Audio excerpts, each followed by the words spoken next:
बिहार में आने वाले चुनाव को लेकर राजनीतिक माहौल गर्मा गया है। वक्फ संशोधन बोर्ड को लेकर राजद और एनडीए आमने सामने हैं। राजद इस बिल का विरोध कर रही है, वहीं बीजेपी इसका समर्थन कर रही है। बीजेपी का कहना है कि इससे मुस्लिम समुदाय के गरीब लोगों को फायदा होगा, लेकिन इसी मुद्दे पर बीजेपी के सहयोगी दल जेडीयू लोजपा थोड़ा संभल कर चल रहे हैं। जेडीयू और लोजपा को डर है कहीं अल्पसंख्यक वोटर उनसे नाराज ना हो जाएं। तेजस्वी यादव ने इस बिल को असंवैधानिक बताया है और नीतीश कुमार पर सत्ता के लिए लालची होने का आरोप लगाया है। लालू प्रसाद यादव भी पटना में वक्फ संशोधन बिल के विरोध में प्रदर्शन में शामिल हुए। उन्होंने याद दिलाया कि कैसे उन्होंने लाल कृष्ण आडवाणी का रथ रोका था। वहीं आपको बता दें, हालांकि इस बीच लोजपा नेता चिराग पासवान ने कांग्रेस और राजद पर मुस्लिमों को सिर्फ वोट बैंक की तरह इस्तेमाल करने का आरोप लगाया है।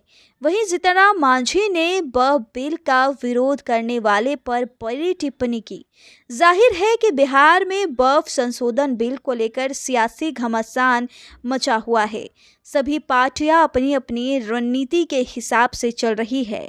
कोई भी पार्टी मुसलमानों के वोट से बेदखल नहीं चाहती है। उधर all India Muslim personal vote यानी AIMPLV इस बिल पर देश भर में विरोध कर रही। उनका कहना है कि केंद्र सरकार वक्फ संपत्तियों पर कब्जा करना चाहती है। AIMPLB का आरोप है कि सरकार उन संपत्तियों को हड़पना चाहती है और उनके पूर्वजों ने लोगों की भलाई के लिए दान दिए थे।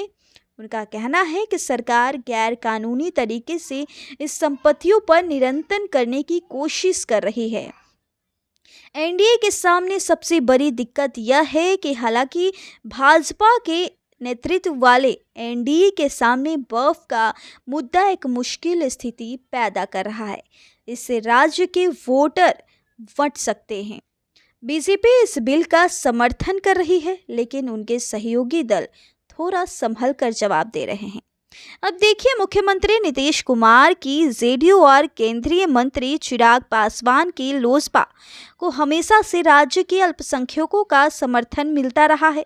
यह नेता हर साल इफ्तार पार्टी भी देते हैं, लेकिन इस बार उन्हें कुछ संगठनों के विरोध का सामना करना पड़ा। अब देखना यह है कि वह इस बिल पर क्या रुख अपनाते हैं। चिराग पासवान ने अपने पिता रामविलास पासवान के 2005 के राजनीतिक कदम को याद करते हुए कहा कि मैं अपने पिता के नक्शे कदम पर चलता हूं। उन्होंने यह वादा करके अपने राजनीतिक करियर को खतरे में डाल दिया था कि वह उसी पार्टी का समर्थन करेंगे जो किसी मुस्लिम को बिहार का मुख्यमंत्री बनाएंगे। अब देखना काफ़ी लाजमी होगा, क्या भाजपा के इस जो वक्फ वोट पे भाजपा काफ़ी ज़्यादा समर्थन दे रही है, तो उनके जो अपोजिशन में हैं यानी राजद वह बिल पर और मुस्लिम संगठनों के साथ है, विरोध जता रहे हैं। और नीतीश और चिराग ने वह बिल पर अपनी अपनी चाल चल दी है, मतलब कि दोनों ने चुप्पी साधी हुई है।